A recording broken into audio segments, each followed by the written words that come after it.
जब बात space exploration की होती है तो अक्सर फोकस मार्स पर किया जाता है, लेकिन हमारे सोलर सिस्टम के गैस जायंट्स जैसे जुपिटर और सैटर्न के मून्स में भी पोटेंशियल है।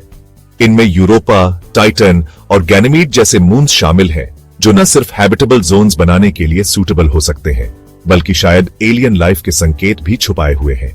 इस वीडियो में हम एक्सप्लोर करेंगे कि इन मून्स पर कॉलोनी एस्टैब्लिश करना कितना चैलेंजिंग और फैसिनेटिंग हो सकता है। एक्सट्रीम एनवायरनमेंट्स की रियलिटी। इन मून्स पर एनवायरनमेंट्स काफी हॉस्टिल हैं। यूरोपा, यह मून जो जुपिटर के आसपास ऑर्बिट करता है, एक आइसी वर्ल्ड है। इसकी सरफेस ठोस आइस की मोटी लेयर से ढकी हुई है, लेकिन साइंटिस्ट्स बिलीव करते हैं कि इसके नीचे एक वास्ट लिक्विड वाटर ओशन मौजूद हो सकता है। प्रॉब्लम यह है कि इसकी सरफेस टेम्परेचर -160 डिग्री सेल्सियस तक गिर सकती है और रेडिएशन लेवल्स काफी हाई होते हैं, क्योंकि यूरोपा जुपिटर के मैग्नेटिक फील्ड के अंदर है। टाइटन, सैटर्न का सबसे बड़ा मून, टाइटन अपने डेंस नाइट्रोजन रिच एटमॉस्फेयर के लिए फेमस है। यहां मेथेन और ईथेन की रिवर्स और लेक्स मौजूद हैं। टेम्परेचर यहां भी एक्सट्रीम है, लगभग -180 डिग्री सेल्सियस, लेकिन इसकी थिक एटमॉस्फेयर रेडिएशन से प्रोटेक्शन प्रोवाइड कर सकती है। गैनीमीड जुपिटर का सबसे बड़ा मून और पूरे सोलर सिस्टम का सबसे बड़ा सैटेलाइट गैनीमीड अपनी मैग्नेटिक फील्ड के लिए यूनिक है। यहां भी एक सब सरफेस ओशन मौजूद हो सकता है, लेकिन इसकी आइसी क्रस्ट और लो ग्रेविटी चैलेंजेस पेश करती है। Challenges in resource extraction colonising. किसी भी सेलेस्टियल बॉडी को फीजिबल बनाने के लिए रिसोर्सेज का एफिशिएंट यूज जरूरी है, लेकिन इन मून्स पर रिसोर्स एक्सट्रैक्शन एक बहुत बड़ा चैलेंज होगा। यूरोपा पर वाटर एक्सट्रैक्शन आइस को ड्रिल करके लिक्विड वाटर तक पहुंचना ही सबसे बड़ा चैलेंज है। इसके लिए एडवांस्ड रोबोटिक्स और ऑटोनोमस सिस्टम्स की जरूरत होगी। आइस से हाइड्रोजन और ऑक्सीजन एक्सट्रैक्ट करके रॉकेट फ्यूल बनाया जा सकता है, जो स्पेस ट्रैवल को सस्टेन करने में मदद करेगा। टाइटन पर हाइड्रोकार्बन माइनिंग। टाइटन की सरफेस पर मेथेन और ईथेन की लेक्स और रिवर्स मौजूद है। ये हाइड्रोकार्बन्स एनर्जी प्रोडक्शन के लिए आइडियल हो सकते हैं।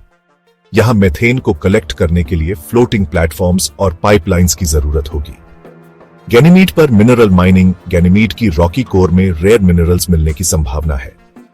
माइनिंग ऑपरेशंस के लिए रोबोट्स और ऑटोमेटेड सिस्टम्स की जरूरत होगी, क्योंकि लो ग्रेविटी मैनुअल ऑपरेशंस को मुश्किल बनाती है। Building habitable Jones.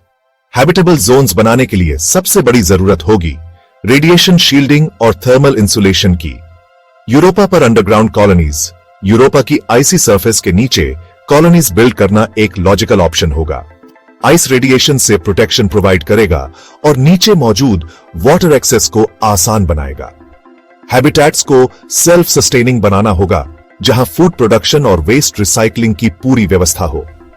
टाइटन पर फ्लोटिंग सिटीज। टाइटन की थिक एटमॉस्फेयर और लो ग्रेविटी का फायदा उठाते हुए फ्लोटिंग सिटीज डेवलप की जा सकती है। यहां मेथेन लेक्स के ऊपर large balloon like structures deploy करना एक इनोवेटिव सॉल्यूशन हो सकता है। एटमॉस्फेयर से नाइट्रोजन और ऑक्सीजन एक्सट्रैक्ट करके ब्रीथेबल एयर बनाई जा सकती है। गैनीमीड पर सरफेस डोम्स। गैनीमीड की मैग्नेटिक फील्ड कुछ हद तक रेडिएशन से प्रोटेक्शन देती है, जिससे सरफेस पर डोम्ड कॉलोनीज बनाना फीजिबल हो सकता है। यहां सोलर एनर्जी हार्नेस करने के लिए lightweight foldable solar panels use किए जा सकते हैं। Could alien life exist? In moons पर एलियन लाइफ का पॉसिबिलिटी सबसे इंट्रीगिंग एस्पेक्ट है। यूरोपा और गैनीमीड के सबसर्फेस ओशंस और टाइटन की मेथेन रिच एटमॉस्फेयर सभी माइक्रोबियल लाइफ के लिए सूटेबल कंडीशंस ऑफर कर सकते हैं। यूरोपा इसका सॉल्टी ओशन हाइड्रोथर्मल वेंट्स के पास लाइफ सस्टेन कर सकता है, ठीक वैसे ही जैसे अर्थ के ओशंस में होता है। टाइटन यहां लाइफ शायद मेथेन बेस्ड केमिस्ट्री पर डिपेंड कर सकती है, जो अर्थ पर अननोन है।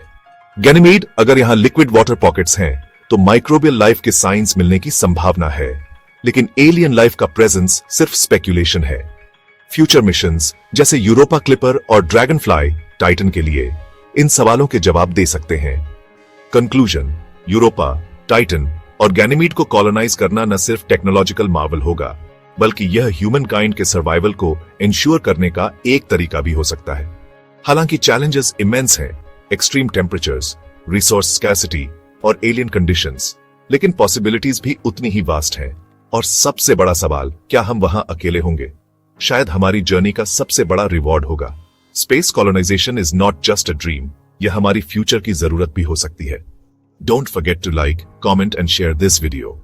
Subscribe to Space Fact Fusion for more amazing space content.